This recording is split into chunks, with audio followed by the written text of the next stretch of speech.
నేను చెప్పాను, నేను ట్విట్టర్లో కూడా చెప్పా, పవన్ కళ్యాణ్ గారు ఎందుకు దీక్ష చేయటం? అసత్య ఆరోపణలు చేసి, రుజువు కాని ఆరోపణలు చేసి రాజకీయ లబ్ధి పొందాలనుకునేటటువంటి చంద్రబాబు నాయుడు గారు దీక్ష చెయ్యాలి.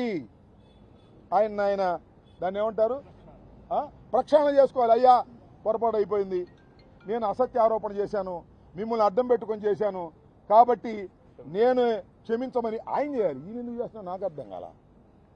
అంటే బురద జల్లటం ఏంటి నాకు అర్థం కాల. దీక్షలతో కూడా రాజకీయం చేసి జగన్మోహన్ రెడ్డిని మీద బురద జల్లాలని ప్రయత్నం చేయటం తప్పు కదా. ఇలాంటి తప్పులు మీరు ఎందుకు చేస్తున్నారు? అన్యాయం కదా, అక్రమం కదా. దమ్ముంటే నిరూపించండి అయ్యా, దమ్ముంటే సర్టిఫికేట్లు చూపించండి అయ్యా, దమ్ముంటే జగన్మోహన్ రెడ్డి గారి టైంలో వాడిన నెయ్యిలో ఇంప్యూరిటీస్ ఉన్నాయని చెప్పండి అయ్యా. నువ్వు చంద్రబాబు పురంధరేశ్వరి చెప్పేస్తే అయిపోద్దా? కాగితాలు చూపించాలి కదా, టెస్ట్ రిపోర్ట్లు చూపించాలి కదా. అవి మాత్రం సూపర్ అంట. అవి చూపాల్సి వస్తేనంట శ్యామలరావు అది ఈవోగా అయిన తర్వాత 23వ తారీఖు వచ్చి రిపోర్ట్ చూపిస్తారంట.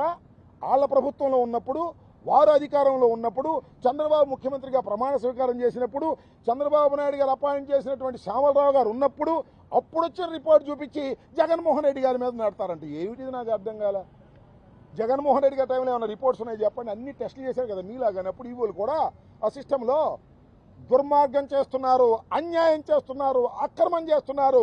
ప్రతిఫలం అనుభవించక తప్పదు. భగవంతుడిని అడ్డం పెట్టుకుని రాజకీయం చేసే నీచ సంస్కృతి చంద్రబాబుకు అలవాటే.